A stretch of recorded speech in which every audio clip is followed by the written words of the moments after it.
வணக்கம் மக்களே, good morning. இப்போ தான் ஏஞ்சேன். பக்கத்தில் யாருன்னு பார்த்தீங்கன்னா நம்ம குட்டி டொன்டொன். எப்போவுமே நான் தான் எழுப்பி விடுவான். ஸோ இன்றைக்கும் அவன் தான் என்னை எழுப்பி விட்டுருக்கான். இன்றைக்கி ஒரு மினி விளாக் பார்த்துடலாமா? ஃபேஸை நல்லா கிளென்ஸ் பண்ணியாச்சு. நான் மார்னிங் ஆனால் ஸ்கின் கேர் பண்ணுவேன். இன்றைக்கி நான் சீரம் தான் யூஸ் பண்ணியிருக்கேன். ஏன்னா கொஞ்சம் ஃபேஸில் டார்க் ஸ்பாட் ஹெவியாக இருக்க மாதிரி ஃபீல் ஆச்சு. ஸோ சீரத்துலேருந்து ஸ்டார்ட் பண்ணலான்ட்டு இன்றைக்கி நான் ஆஃபீஸ் லீவ் போட்டேன். ஏன்னு பார்த்தீங்கன்னா இன்றைக்கி கார்த்திகை தீபம்.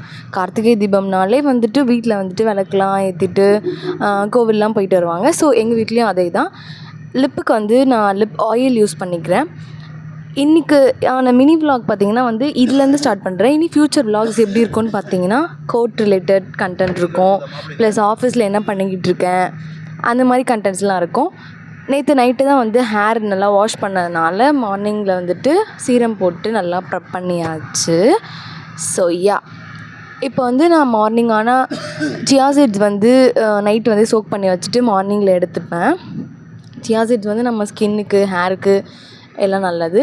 இதுக்கு முன்னாடி நான் ட்ரை ஃப்ரூட்ஸ் ஊற வச்சுட்டு அதோட வாட்டர் குடிச்சிட்டு இருந்தேன். இப்போ நான் சியா சீட்ஸ் எடுத்துகிட்ருக்கேன். ஸோ கார்த்திகை தீபத்துக்கு என்ன பண்ணலான்னு பிளான் பண்ணிக்கிட்டு இருக்கேன். என்ன அவுட்ஃபிட் போடலான்னு சொல்லிட்டு. So this is my outfit. Green saree அம்மாவுடையது தான்.